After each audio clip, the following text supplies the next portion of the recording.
Now, your host, Ken Brew, on News Radio 700 WLW. Stop, slow down, Ken Brew in. Here we go on this Wednesday. So Joe Biden wants to give you an 18.4 cent per gallon tax break because he wants to do away or at least put a moratorium or maybe just simply suspend the federal gas tax.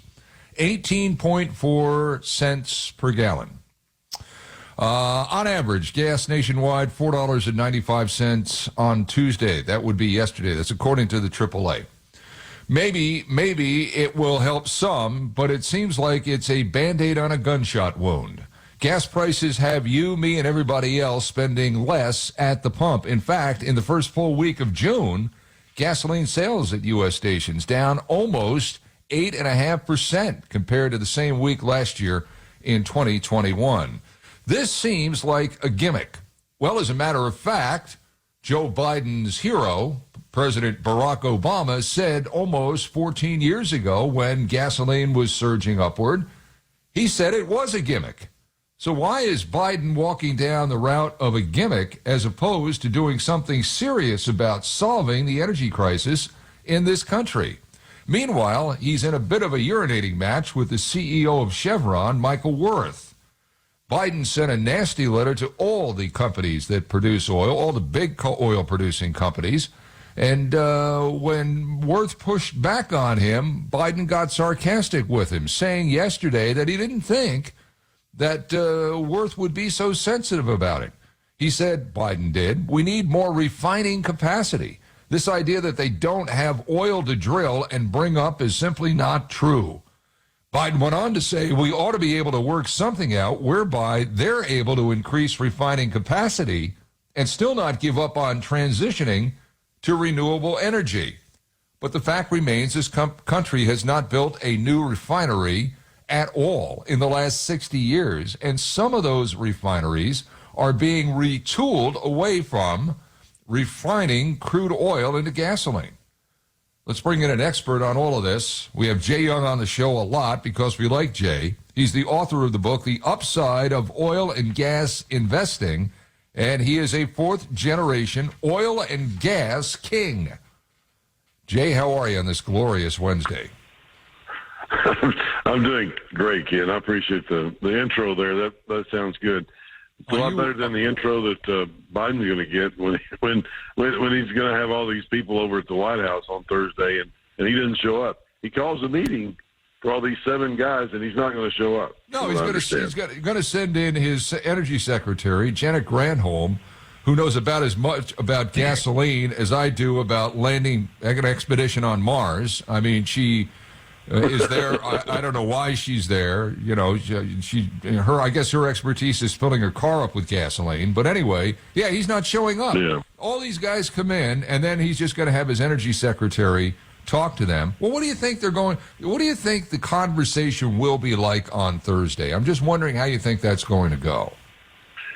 Well, I mean, he's right. I mean, they've got 37,000 employees. They are spending every day trying to get more oil and gas out of the ground right now with what they have available. I mean, there's a lot of people like Exxon that, they make $6 billion first quarter this year. They spend $10 billion buying back their stock. And you think it was because all the oil people want to drill less and produce less? No. I mean, that's why Harold Hamm, takes Continental private this week or last week, because he's tired of all the public markets and all the ESGs out there, the social governance and people talking about, quit drilling for oil and gas and all these people that are picketing. And, I mean, it's just getting ugly because of the persona or the huge conflicts that the American people right now are thinking, man, these oil companies are just bad news and we don't need them, and they're trying to put us out of business. One day they want us to drill the next. It's not that easy to go back and forth. But it's just a hard place for the public, or the oil and gas companies to be in when they're asked, do this, and kind of thrown around when they need to be drilling for oil and gas. That is our answer. We have a supply problem. Yeah, right. And the government from day one has made it difficult for the oil and gas industry to go ahead and keep doing what they were doing under the previous administration, which was drill for oil. Now, what about this line? We need more refining capacity. Am I right? We have not built a new refinery in the last 60 years. Exactly. Okay. That is right. Yeah. What's supposed to go into these refineries if he's not allowing any kind of drilling on federal land and has made it more difficult to get permits? Well, actually, it's more than that. The permits are the easy part, right? Right. The permits are the easy part. It's getting. Now, I wouldn't say the easy part because we're drilling right now and trying to get permits in Wyoming and Colorado at King Operating, and it takes 3 to 4 months. Just delay. In Texas, Oklahoma, Kansas, we can get it tomorrow. So it is backed up. So it's getting permits, but it's also getting the rights to drill because with these governments, you have to put together a 6-month plan, a year-long plan. It's not easy, and sometimes even the local governments get involved, like they are in one of our projects. So it's just not flip a switch and go, yeah, okay, oh, we can go drill. Oh, okay, thanks. So it's not that easy. And when you're talking to people and you're saying things like, hey, well, man, we want to make sure you can drill for oil and gas in the United States. Well, it's not that easy just to come back and go, oh, okay, yeah. Can we do that? Sure. Well, you don't just pick up 5 or 10 or 15 rigs. It costs hundreds of billions of dollars to get back to where we need to be, right, drilling for oil and gas. Well, but back to the refineries for a second. Am I right? I think I read this last week where a lot of these refineries are being retooled away from refining crude. I know that quickly. I mean, it's basically at the end of the day, it's equipment, it's tools. You can readjust it any way you want. But a lot of these refineries were being retooled away from refining fossil fuel. Am I right on that? Did I read that correctly? Right. I did hear something like that. I think you're right. And the follow up to that was basically, with the regulations and with all the different heat coming down from all the different people and organizations and all these different things, it's kind of like trying to put a new refinery in the United States right now would be so costly that you couldn't just spend billions and billions of dollars and years to get it done. And then by that time, our demand, 10, 20 years from now, 30 years from now, I mean, you're not going to have as much oil products needed. So it doesn't make sense economically. So it's like, there's just so many regulations that go into all these different things. And we're just working against ourselves. Yeah, we are. In the United States. I mean, this gas tax that he wants to suspend, about 18.5 cents. I guess that's good. That takes it down from $5 a gallon, maybe down to $4.82 a gallon. But I'm looking here. There's a group called the Committee for Responsible Federal Budget, nonpartisan, that advocates reducing the federal budget. It argued that suspending this tax for a 10-month period could actually increase the demand for gasoline and other goods and services.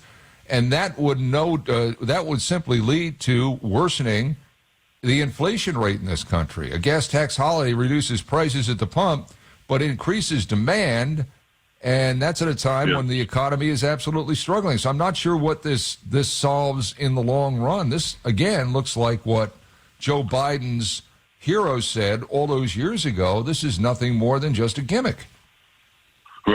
Right. And if you're not getting the 18 cents from the government, that's a lot of money. That's a lot of gallons. That's a lot of money that you're taking out of the budget somewhere, somehow, and just pouring that back on our deficit.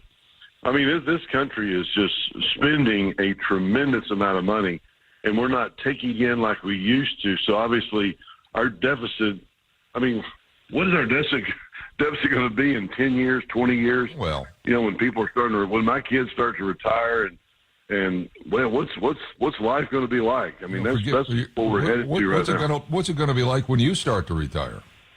Maybe if you look at it, I mean, your kids have got to worry. There's nobody. We're an older society. We're living longer, which means more people are on things like Social Security, and there are fewer people working, which means that there are fewer people paying into Social Security. At a certain point, that's going to explode. That's going to go away. It's non-sustainable unless, of course, you raise taxes on the people that work, the few people that are going to work, because people have less kids, or fewer kids. So you're going to raise their taxes. That's going to make it more difficult on them to try and save a program like Social Security that, honestly, it's been a black hole for a long time. But with where we are right now, Social Security is going to be broke with here in the next 10 to 12 years. So I think anybody that's looking at that for any kind of retirement security, I think if they're under the age of 40, they're looking in the wrong corner of the room. But be that as it may, Jay, he's going to Saudi Arabia, and he's going to beg that prince over there to make more oil to send back over to us is going to cost a hell of a lot more than the oil we can get out of the ground from our own country. And that's the bottom line on all of it. If he just started drilling and working in tandem with whatever green or renewable energy they want that will be available at some point down the road, all of a sudden you solve a major problem in this country with fuel and with the supply chain. And I don't know why anybody in Washington with half a brain can't see that. I know. And Ken, I'm gonna write my congressman, and I'm gonna get him in that meeting. You need to be in that meeting on Thursday. Clear your calendar. You need to go to Washington, D.C., meet with the energy secretary, the 7 companies, and just, I mean, I think that's what happens is we just kind of, the oil companies, all of a sudden we feel like that we're out here, just kind of stranded, and all of a sudden it's like it's a fight back and forth, and we've all had those relationships where you just, no matter what you say, it's not the right thing, and it's just a fight. And that's what's going on with Washington and the oil and gas companies right now. It doesn't matter, all of a sudden, the guy, Mike, is it the CEO of Chevron that Mike said, Wirth, yeah. "Oh, hey, yeah, Mike Wirth, yeah." He said, "Oh, well, yeah." He comes back with something, and Biden goes, "Oh, well, he's just being a sissy, or he just he can't take a little controversy or something." Come on, really? I mean, we got a long way to go here, and having those comments and doing that. I mean, what do you think Mike Wirth said after he heard that, President Biden say that? And where's that conversation going to be on Thursday? Right. Not helping the American people with what they need, which is drilling and getting the price of gasoline down. And it's by supply and demand. Right. Not a million barrels in strategic reserves, not 18 cents here, not Band-Aids all over this place. We just need to be back drilling for oil and gas in the United States. Right. The fact of the matter is the war on fossil fuel is where it all began for this country to go off the rails with regards to inflation. That meeting with those oil executives is probably the most important meeting that's going to take place in Washington, D.C. for the next 6 months, and the president's not going to show up. I mean, just think about that for a second. Jay, we got to go. Your book is The Upside of Oil and Gas Investing. I actually bought a copy of this. If I had some money, I'd invest. But it's a good read, Jay. It really is. And you can find that. Well, I know where I found it. Where can people find this book? Well, hey, if you go on my website, it's on it's kingoperating.com. You can go on Apple, Amazon, any other place. But if you call in or send me a note at my office, I'll send you an autographed copy. Ken, I am so surprised that I've not sent you an autographed copy, and I apologize about that. That's all right. I bought one. I bought the book, Jay. It's okay. I gave up on you. I bought the book. I just gave up on you. I just bought So I put money in your pocket.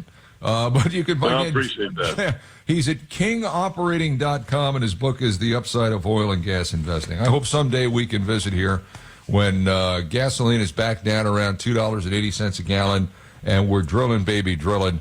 I'm not sure that day is coming anytime soon, but I think it's going to come. We'll talk down the road. Stay well, Jay. Stay well. Thank you very much. Appreciate it.